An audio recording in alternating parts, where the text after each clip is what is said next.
All right, so I just did my week 1 team of the week lineup. Now I'm going to do my week 1 worst team of the week lineup. Let's get into it. All right, in goal, I've got Abdelmouhib Shamak, the Tunisian goalkeeper. Unfortunately, he was the lowest rated player of the week at a 1.9 out of 10. Gave up 5 goals against Sweden. The Tunisian team obviously isn't that great, but he gave up some pretty brutal goals as well. I've got him in net. All right, moving on to the back four. At center backs, I've got Zaid Tassin from Iraq and Richedli Bazour from Curaçao. Unfortunately for Tassin, he was tasked with marking Erling Haaland. It's going to be a long day for any center back that has to do that. And he was the 3rd lowest rated player of the week. So unfortunately for him, he makes the squad. Bazour from Curaçao, yeah, if you give up 7 goals, someone from your team has to make the worst team of the week. He was the lowest rated Curaçao player, so Bazour makes it onto this squad.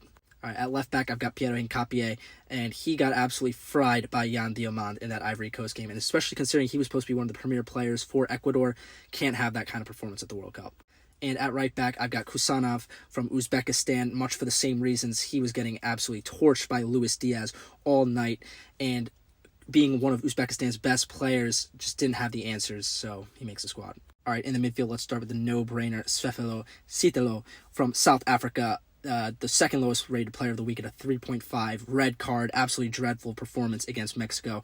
No doubt for this squad. And paired with him, maybe a little bit harsh, but I've got Luka Modric, a player of his caliber, his experience, giving away that kind of penalty against England, that's unacceptable. Just wasn't his night, only playing 52 minutes as well. He makes the squad for me. And finally, with the attack, let's start at left wing. Barış Yilmaz, supposed to be one of the leaders of the Turkey A team, absolutely dreadful against Australia. He makes the squad.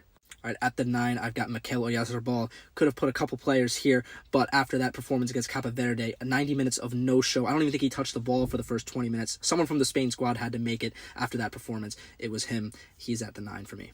All right, at the 10, I've got Bruno Fernandes. Could have done Bernardo Silva here because he was absolutely terrible as well, but 0 chances created in 90 minutes. Unacceptable with a Portugal team of that caliber. Bruno Fernandes makes it at the 10. And finally, in my opinion, the worst performance of the week, Leroy Sané.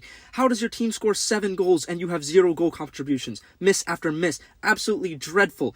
Arguably the worst performance of the week, Leroy Sané at my right wing. All right, that is my week 1 worst team of the week. Let me know if I was too harsh on some players. Let me know who I left off. And stay tuned for more.